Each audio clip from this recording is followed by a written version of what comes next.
আজ আমি আপনাদের সাথে শেয়ার করব মুচমুচে কুড়মুড়ে পেঁয়াজু। আসসালামু আলাইকুম। আবার এক নতুন ব্লগে আপনাদের সবাইকে স্বাগতম জানিয়ে শুরু করছি। আজ আমি আপনাদের সাথে এক সুন্দর একটা রেসিপি শেয়ার করব, সেটা হলো পেঁয়াজু।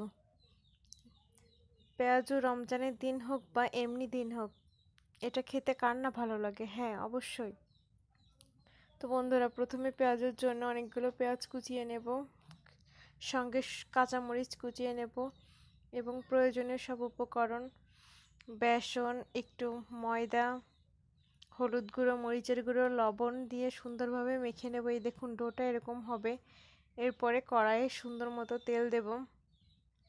তেলটা ভালো করে গরম হওয়া পর্যন্ত একটু অপেক্ষা করব।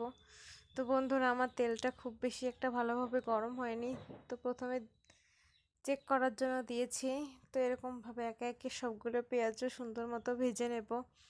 পেঁয়াজের সাইজটা বেশি একটা বড় করব না, তার কারণ এটাও যদি বেশি বড় করা হয় বা মোটা করা হয় তাহলে পেঁয়াজের ভিতরটা ভালো করে ভাজা হবে না এবং পেঁয়াজটা মুচমুচে হবে না। তো বন্ধুরা, আমি জালটা আস্তে দিয়েছি, মানে মিডিয়াম লোতে দিয়েছি। এরকম জালে পেঁয়াজটা সুন্দর করে ভাজতে হবে। আমি রান্নাতে ব্যবহার করেছি খাঁটি সরিষার তেল, তা আপনারা সাদা তেল বা সয়াবিন তেল দিয়েও করতে পারেন। একে একে সুন্দর মতো সমস্ত পেঁয়াজগুলো দিয়ে দেব।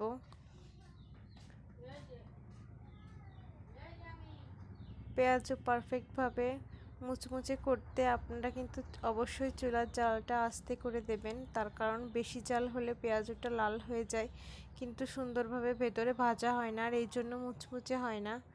তো আমি আগের দিন পেঁয়াজও বানিয়েছিলাম, এতটা সুন্দর মুচমুচে হয়নি। আজকে পেঁয়াজটা মাশাআল্লাহ অনেক সুন্দর কুচমুচে হয়েছে, এই জন্য আপনাদের সাথে আজকে শেয়ার করতেছি।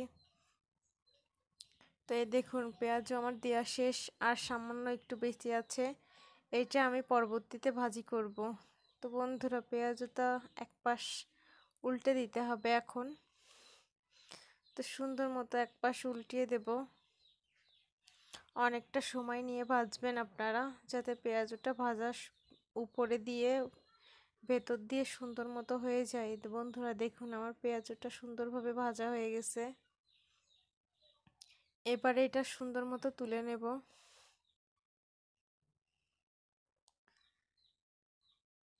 তো সুন্দর মতো তুলে নিয়ে ওই তেলে আমি বাকি পেঁয়াজগুলো দিয়ে ভেজে নেব। তো বন্ধুরা, যারা এখন আমার ভিডিওতে একটা লাইক করো নাই, প্লিজ আমার ভিডিওতে একটা লাইক করে আমার চ্যানেলটিকে সাবস্ক্রাইব করে আমার পাশে থেকো। তো এরপরে পরবর্তীতে যে বাকি পেঁয়াজগুলো ছিল সেইগুলো দিয়ে দিয়েছি এবং সেইগুলো ভেজে নেব। তো বন্ধুরা, আমার পেঁয়াজ ভাজা শেষ। আমার ভিডিওটা